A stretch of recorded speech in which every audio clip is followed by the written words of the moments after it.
Hi everybody, this is Julie at Love's Beginning, and it looks like I have a little bit of a laggy video again. I'm doing the best I can with the equipment I have here. One of them has good audio and the other one has better video, so I keep going back and forth. That's probably a metaphor, but doing the best I can. Today the topic is habits of action versus habits of thought.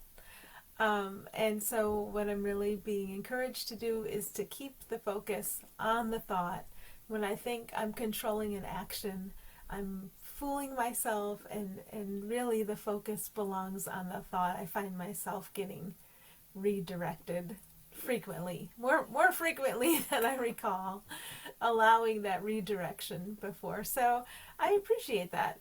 And the message in that for me is to strive to change the action is wasted effort. Now, there seem to be a couple of exceptions to that. When inspiration comes in and seems to cause a new action, as long as I don't judge that and project into the future with it and say, well, I was like this before and I am like this now, and so this is how it's going to be, as long as I keep not knowing how it's going to look, then it's inspiration can come in and change the action. Or if something seems to light up for me, it's safe to go there. If I really feel that, like I'm drawn to something or I want to do something, it's safe to go there, because even if it's my confused thinking idealizing something, or if there's confused thinking, it's going to be exposed by the going after that thing that seems to be attracting me. So there's a safe zone there for action, because when you act, the thinking gets exposed. But the picture I was shown about this action piece is that it's like the blossoming of a flower. So I love my garden, and I love to be with the flowers in the summer. It's a good metaphor for me. So I don't go up to a flower and pull one petal out and then pull the next petal out. I allow it. I trust there's a wiser process at work. I relax fully into that wiser process, and I just allow the flowers to bloom. So that's what I'm being called to now with this life, is this same unfolding, the same blossoming, and you're not in control of what petal unfurls when, and you're not in control of how long it takes, and that's perfect. That's okay, because that is a burden we don't have to have. That is a burden we can release through becoming aware of our thinking and releasing the thinking that isn't true. And how do we know the thinking isn't true? Because it's painful or stressful. So the wiser process takes care of action. And it's like a feeling around for, what do I do next? Am I supposed to do something now? What's lighting up for me?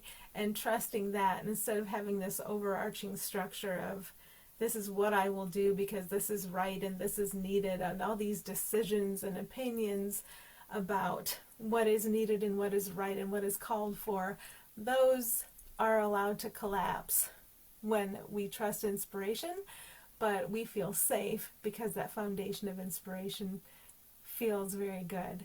And I'm looking for a specific example. I'm not really finding one, but maybe I will. If you have one, you can share it. So I'm just kind of redirected to that inspiration when I get too much into deciding and controlling. Inspiration comes, so I'm just reminded, be patient and wait for it. And while I'm waiting, I may feel called to do some thought work, or at least to basically notice the thoughts, notice the feelings, find the willingness to give up the thoughts that don't feel good, and have the confidence. Oh, I do have a specific example. I was talking to my daughter this morning, and just very naturally, I was brought into this conversation with her, where we were talking about something that bothered her, and it ended up being a conversation about her mind as a hotel room. And she got out a pad of paper and some pencils and started drawing it out as we were talking about it, and she drew a picture of her mind, and we talked about hotel rooms in her mind, and when it's time to remind a guest to check out. And we went through this whole process of like the guest represented a thought that didn't feel good, and is the guest gone yet? Is there stuff in the room? Do you need to hire movers? And then, like, after the room's empty, how did the guest go? Did you watch him drive away? And after the room was empty, like, who's going to clean the room? And at one point we had 100 butterflies come in and clean the room. And then the new guest is invited into the room, and the new guest was inspiration. And then she would draw, what the new guest looked like. And we did a lot of different things like that. And we ended up with the hotel image seeming to be the most effective.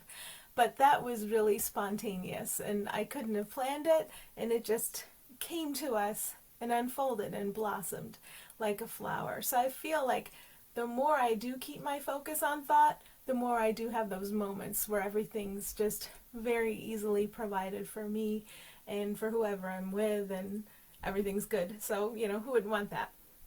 So I am reminded, be patient, wait for inspiration, do the thought work if you can while you're waiting. Sometimes you don't feel like you want to do that, but just going where things light up for you and where you feel inspired, and staying in that space of allowing. So those are the prompts I'm getting now, and where I'm focusing, and always wishing you well.